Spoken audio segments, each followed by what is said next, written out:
بسم اللہ الرحمن الرحیم۔ فیکٹیکل کے معزز ناظرین کو السلام علیکم۔ ناظرین محترم، یہ واقعہ ہندوستان کے صوبہ آندھرا پردیش کے ضلع کڈاپا کے چھوٹے سے شہر میدوکر میں پیش آیا۔ اس دکان مالک پولیمیرا اوبایا نے بتایا کہ اس گائے کو میری دکان پر آتے ہوئے 6 سال ہو چکے ہیں۔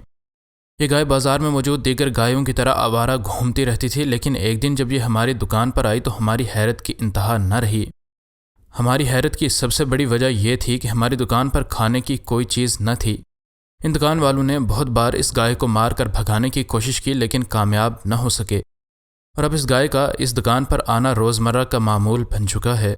دکان والوں کے کاروبار پر اس گائے کے آنے سے بہت برا اثر پڑا، اور پولیمیرا کے مطابق ہمارے گاہک ہماری دکان پر ڈر کر نہیں آتے تھے، اور اس وجہ سے ہمیں بہت پریشانی لاحق تھی۔ جب کچھ بھی نہ ہو سکا تو ماسوائے سمجھوتا کرنے کے ہمارے پاس کوئی چارہ نہ تھا، اور اب گائے روزانہ کی بنیاد پر ہماری دکان پر آ کر بیٹھ جایا کرتی تھی۔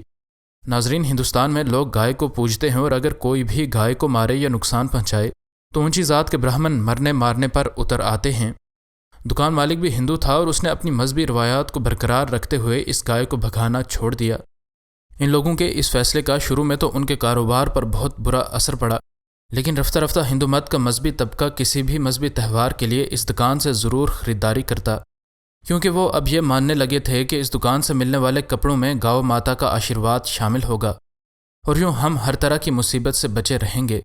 دکان مالک کے مطابق جب یہ گائے دکان میں آتی تو اس کے لیے الگ سے بچھے گدے پر آ کر بیٹھ جاتی۔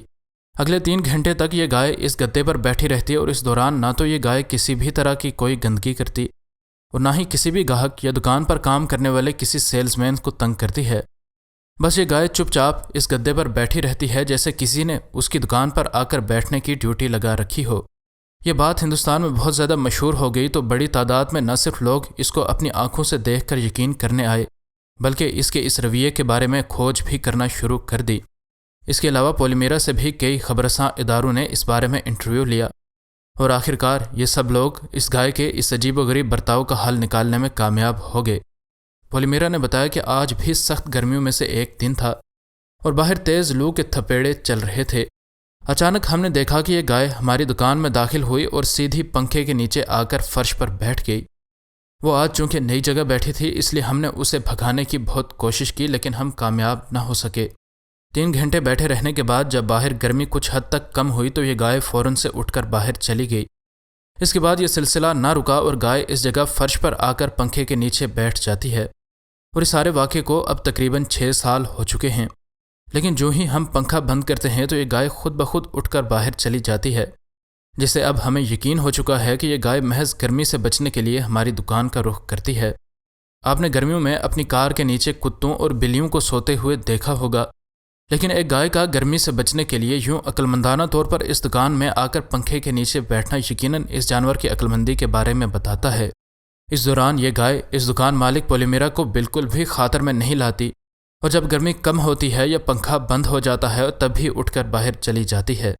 ناظرین محترم، دوسری کئی گایوں کی طرح میبل نام کی اس گائے نے ساری عمر اس ڈیری فارم میں گزار دی تھی۔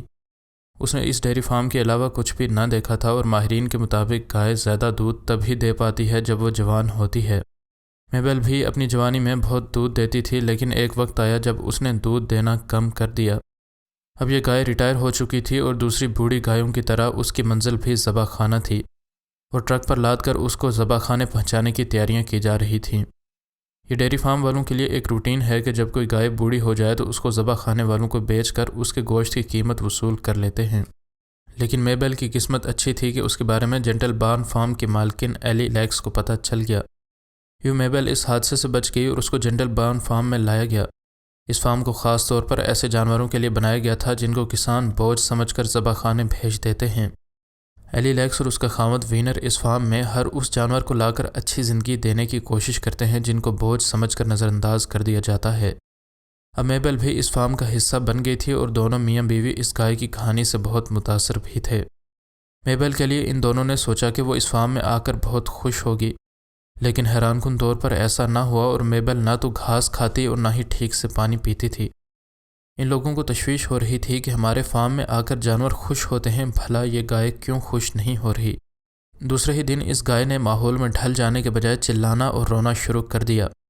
وہ لگاتار آوازیں نکالتی اور روتی رہتی، حتیٰ کہ اس کی آوازوں کو سن کر ایلی اور وینر کو خوف آنے لگا کہ نہ جانے اس گائے کے ساتھ ایسا کیا مسئلہ ہے۔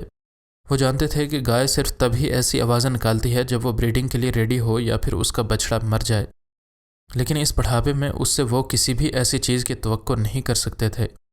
ان لوگوں نے سوچا کہ شاید نئے ماحول کی وجہ سے یہ گائے ایسا کر ہی ہے، اس لیے ان نے اس گائے کی آوازوں کو نظر انداز کرنے کا فیصلہ کیا۔ لیکن یہ سلسلہ 2 دن تک جاری رہا، حتیٰ کہ اب میبل کا رونا اور آوازیں نکالنا خوفناک حد تک اونچا ہو چکا تھا۔ اب ان لوگوں کو یقین ہو چکا تھا کہ کچھ ٹھیک نہیں ہے اور انہیں اس کی مدد کے لیے کوشش کرنی ہوگی، اور اس گائے کے بارے میں تمام سوالات کے جوابات اس کے پرانے ڈیری فارم سے ہی مل سکتے تھے۔ وینر اس کے پرانے ڈیری فارم گیا تاکہ وہ اس گائے کے رونے کی وجہ معلوم کر سکے۔ ان ڈیری فارم والوں نے بتایا کہ میبل کا ایک بچڑا تھا جس کو اس کی پیدائش کے محض 12 گھنٹوں کے بعد ہی اس کی ماں سے الگ کر دیا گیا تھا۔ دونوں کو الگ الگ فارمز میں رکھا گیا تاکہ میبل دودھ کے اگلے سائیکل کے لیے تیار ہو سکے اور اس کا بچہ کسائی کے پاس بکنے کے لیے کچھ وزنی ہو سکے۔ لیکن ماں یہ بات برداشت نہ کر سکی۔ نئے فارم میں اس نے نہ گھاس کھایا اور نہ ہی ٹھیک سے پانی پیا، وہ بس ہر وقت اپنے بچڑے کو ہی بلاتی رہتی تھی۔ وینر نے اس بچڑے کا پتہ کیا تو اس کی خوشی کی تب انتہا نہ رہی جب اسے بتایا گیا کہ یہ بچڑا ابھی بھی زندہ ہے اور اسے مناسب قیمت ادا کر کے خریدا جا سکتا ہے۔ وینر نے یہ بچڑا خریدا اور اسے اپنے ٹرک میں لاد کر واپسی کی راہ لی۔ وینر جب فارم پر پہنچا تو میبل ابھی بھی مضطرب تھی اور آوازیں نکال رہی تھی۔ وینر کے بس اپنے ٹرک کے گیٹ کھولنے کی دیر تھی کہ یہ بچڑا چھلانگے مارتا ہوا اپنی ماں کے پاس پہنچ گیا۔ وینر کے لیے یہ واقعہ بے حد حیران کن اور ایموشنل بھی تھا، کیونکہ ایک بچھڑی ماں اپنی اولاد سے مل رہی تھی۔ دونوں ماں بیٹا جب اکٹھے ہوئے تو اس کے بعد اس گائے نے رونے کی وہ خوفناک آوازیں نکالنا بند کر دیں، حتیٰ کہ اب اس گائے کو اپنے بچڑے کے ساتھ ادھر ادھر گھومتے ہوئے بھی دیکھا جا سکتا تھا۔ دنیا بھر میں کئی ممالک دودھ کی پیداوار میں بہت جدید طور طریقوں کو استعمال کرتے ہیں، جبکہ کچھ ماہرین ان جدید طور طریقوں کو محض لالچ اور حرص پر بنے طریقے کہتے ہیں۔ ایک گائے سے اس کا بچڑا تب چھین لیا جاتا ہے جب وہ محض 12 گھنٹے کا ہوتا ہے، تاکہ وہ اگلے سائیکل کے لیے صرف 1 ماہ کے اندر ہی تیار ہو جائے، اور اس کا بچڑا اگر نر ہو تو اس کو فوراً سے دوسرے فارم بھیج دیا جاتا ہے، اور اس وقت کا انتظار کیا جاتا ہے کہ وہ کب کسائی کی چھری کے نیچے جانے کے لیے تیار ہو جائے گا۔ اگرچہ یوں دنیا میں کروڑوں لوگوں کی دودھ کی ضروریات پوری ہوتی ہیں، لیکن اس دوران ان بے زبان جانوروں کو صرف ایک مشین کی طرح زندہ رکھا جاتا ہے، اور جب وہ دودھ دینا کم کر دیتی ہیں تو انہیں ایک ناکارہ ٹیشو پیپر کی طرح ڈسٹ بن کی نظر کر دیا جاتا ہے۔ اگرچہ دودھ انسانی زندگی کے لیے بہت زیادہ اہم ہے، اور تمام لوگ بالخصوص بچوں کی نشوونما کے لیے دودھ بہت ہی اہم تصور کیا جاتا ہے، اس لیے یہ بات بالکل بجا ہے کہ دودھ انسانوں کو بہت بڑی مقدار میں ضرورت ہے، لیکن اس کو حاصل کرنے کے لیے ان بے زبان جانوروں کا بھی حق کھا جانا یقیناً کسی بھی طرح سے درست نہیں ہو سکتا۔